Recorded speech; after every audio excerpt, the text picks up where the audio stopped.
Hi, hello, வணக்கங்க. நான் உங்கள் தேனியிலிருந்து பேசுகிறேன். நம்ம இப்போ பார்க்க போகிற கோவில் என்ன அப்படின்னா, ஆண்டிப்பட்டியில் தெப்பம்பட்டியின் அருகே அமைந்திருக்கும் மாவுற்று வேலப்பர் கோவில். இக்கோவில் அழகை உள்வாங்கும் வகையில் மலையோட அடிவாரத்தில் அமைஞ்சிருக்குங்க.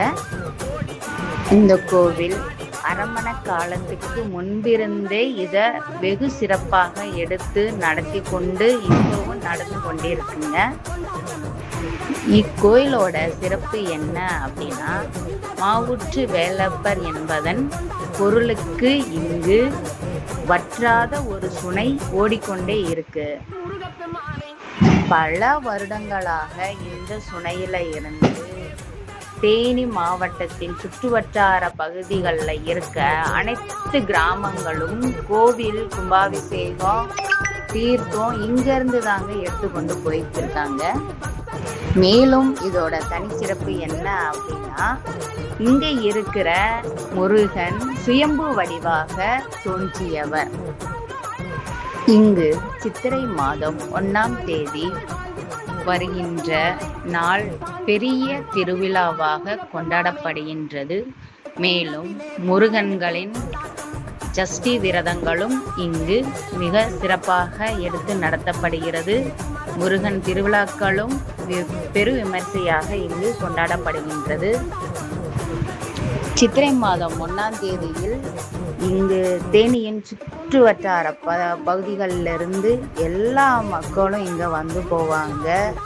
கூட்ட நெரிசல் அளவு இல்லாத கூட்டமாக இங்கே இருக்கும்.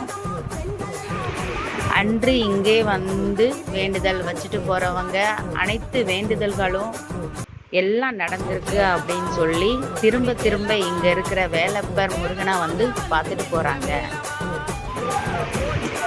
இங்கு மாவுற்று வேலப்பர் கோவிலின் கருவறையில் சுயம்பு வடிவாக தோன்றிய முருகன் சிலையும் அதன் அருகில் மற்றொரு சிலையும் வடிவமைக்கப்பட்டு போற்றப்படுகின்றது.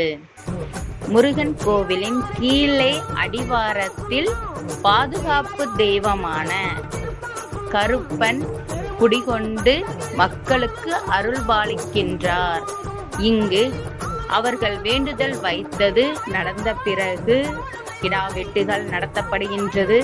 அன்னதானம் செழிம்பாக போடப்படுகின்றது. நன்றி. அடுத்து வேறொரு கோவில் சிறப்பாக உங்களை நான் சந்திக்கின்றேன். மீண்டும் வருகிறேன்.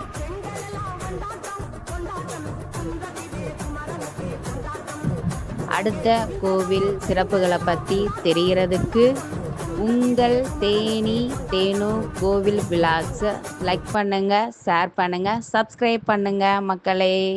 நன்றி, வணக்கம்.